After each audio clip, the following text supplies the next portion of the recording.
Hi friends, welcome to అనగనగా కథలు. ఈరోజు చెప్పే కథను చూడండి. నచ్చితే లైక్ చేయండి, షేర్ చేయండి, కామెంట్ చేయండి. సబ్స్క్రైబ్ చేసుకోకపోతే ప్లీజ్ సబ్స్క్రైబ్ చేయండి. అలాగే నోటిఫికేషన్ కోసం పక్కనే ఉన్న బెల్ ఐకాన్ ప్రెస్ చేయండి. ఇక కథలోకి వెళదాం. అనగనగా ఒక గ్రామంలో గోపి, గోవింద్ అనే అన్నదమ్ముళ్ళు ఉన్నారు. అన్న గోపి 5వ తరగతి, తమ్ముడు గోవింద్ 4వ తరగతి.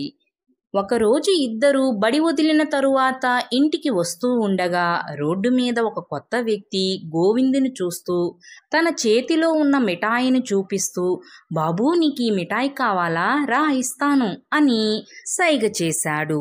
పాపం గోవింద్ ఆ మిఠాయి కోసం ఆశపడి గబగబా వెళ్ళబోయాడు. తమ్ముడు ఎక్కడికి వెళుతున్నావు, ఆగు అని తమ్ముడి చెయ్యి గట్టిగా పట్టుకుని ఆపేశాడు గోపి. అన్నా, మిఠాయి ఇస్తానంటున్నాడుగా పెద్ద అయినా, వెళ్ళి తెచ్చుకుంటాను, బాగా తినాలనిపిస్తుంది అన్నాడు గోవింద్.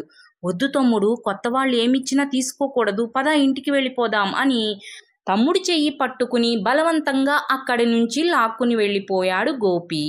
అన్నా, నాకు మిఠాయి కావాలి, ఇస్తానంటున్నాడుగా, వెళ్ళి తెచ్చుకుంటే ఏమవుతుంది అని గొడవ చెయ్యసాగాడు గోవింద్. తమ్ముడు, మొన్ననే మా మాస్టారు చెప్పారు, కొత్త వ్యక్తులు ఏమైనా ఇస్తాను రమ్మని ఆశ చూపితే వెళ్ళకూడదని.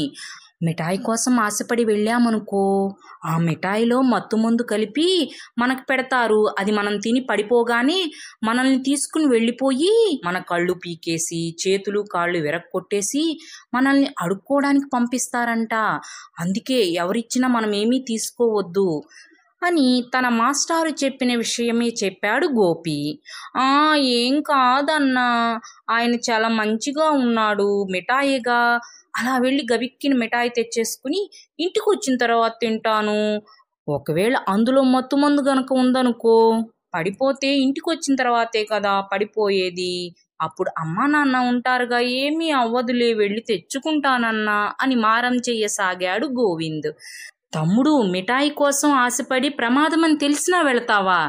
ఏమో, ప్రమాదం నేను చెప్పినట్లు వస్తుందో ఇంకొక రకంగా వస్తుందో, ఎందుకు మనకి, పద ఇంటికి వెళ్ళిపోదాం. మిఠాయి కావాలంటే నాన్నని అడుగు, నాన్న తీసుకొచ్చి ఇస్తారు, అంతేగాని మిఠాయి కోసం ప్రాణాల మీదకు తెచ్చుకుంటావా ఏమిటి? కథలో పుల్లయ్య కూడా అంతే, ఆశపడి ప్రాణాల మీదకు తెచ్చుకున్నాడు. అలా నువ్వు చేయకు అన్నాడు గోపి. ఏం కదన్నా, నాకు కూడా చెప్పు అన్నాడు గోవింద్. పద ఇంటికి వెళుతూ చెప్తానే అని తమ్ముడిని ఇంటికి తీసుకువెళుతూ కథ చెప్పడం మొదలు పెట్టాడు గోపి. అది కాకులు దూరని కారడవి, చీమలు దూరని చిట్టడవి. ఆ అడవిలో వయసు మళ్ళిన ఒక పులి ఉండేది. దానికి వేటాడడానికి కూడా శక్తి లేక ఒక చెట్టు క్రింద నీరసంగా కూర్చొని, అమ్మో ఆకలి దంచేస్తుంది, సరే ఏదైనా జంతువుని వేటాడి తిందామా అంటేనేమో నా దగ్గర అస్సలు ఓపిక లేదు. ఎన్ని రోజులంటే ఏదో మాయమాటలు చెప్పి జంతువులన్నిటినీ నా దగ్గరకు రప్పించుకుని వాటిని ఆహారంగా తిన్నాను. అవి కూడా తెలివి మీరిపోయినాయి, ఇక నా దగ్గరకు రాను కూడా రావడం లేదు. ఇప్పుడు ఏం చెయ్యాలి అని ఆలోచించసాగింది పులి. అలా ఆలోచిస్తున్న పులికి తన దగ్గర ఉన్న కంకణం గుర్తుకు వచ్చింది. నా దగ్గర బంగారపు కంకణం ఉందిగా, దానిని ఆశ చూపి ఇటుగా వెళ్ళే బాటసారులను నా దగ్గరకు పిలుస్తాను, వాళ్ళు పాపం ఆశపడి నా దగ్గరకు వస్తారు, అప్పుడు వాళ్ళని నేను స్వాహా చేసేస్తాను అని అనుకుని ఇక బాటసారుల కోసం ఎదురు చూడసాగింది పులి.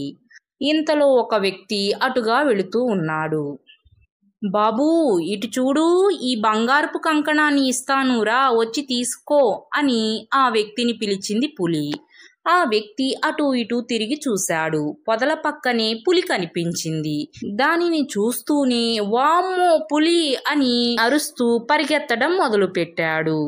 బాబూ, నేను నిన్నేం చెయ్యను, నేను మారిపోయాను, ఇప్పుడు నేను సాధు జంతువుని, క్రూర జంతువుని కాదు, నిజంగా ఈ బంగారపు కంకణం ఇద్దామని పిలుస్తున్నాను అని వెనక నుంచి అరవసాగింది పులి. క్రూర జంతువే, అది సాధు జంతువు ఎలా అవుతుంది? అమ్మో, బ్రతుకుంటే బలుసాకైనా తిని బ్రతకొచ్చు, నాకెలాంటి బంగారము వద్దు అని అక్కడి నుంచి పారిపోయాడు బాటసారి.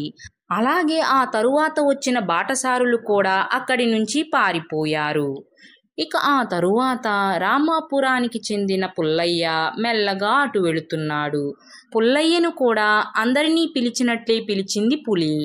అందరూ భయపడి పారిపోయినట్లుగానే ముందు పుల్లయ్య పరిగెత్తినా అది నేను సాధు జంతువుగా మారిపోయానని చెప్పేసరికి నిజంగానే అది మారిపోయిందనుకుని బంగారం మీద ఆశతో ఒక్క క్షణం అక్కడ ఆగి, నువ్వెందుకు మారిపోయావు అని ధైర్యంగా అడిగాడు పుల్లయ్య. ప్రాణులను వేటాడి చంపి తినటం మహాపాపమంట. మొన్ననే ఇటు ఒక సన్యాసి వెళుతూ నాకు ఆ విషయం చెప్పారు. అప్పుడు నేను అడిగాను, పాపం చేస్తే ఏమవుతుంది అని.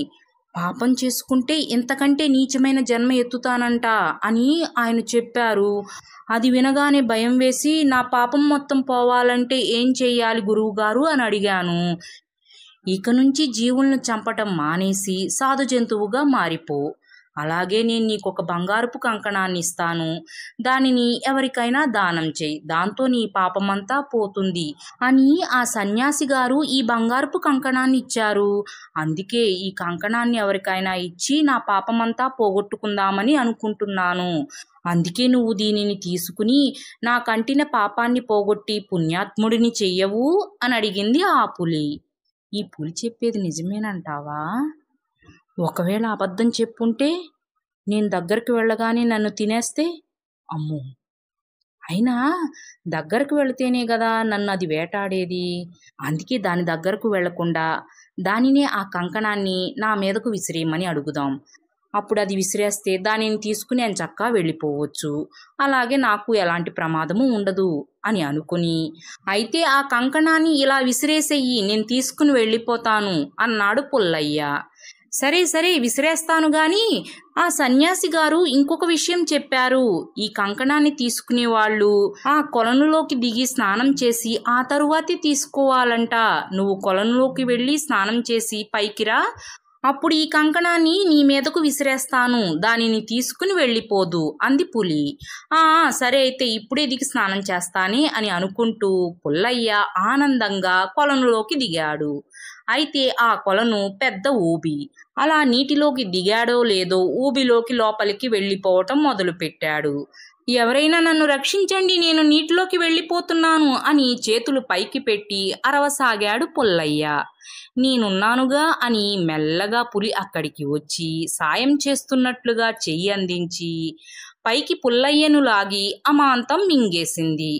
ఆహా, ఈ పుల్లయ్య లాంటి ఆశపోతులుంటే ఇక నా తిండికి ఎటువంటి లోటు ఉండదు.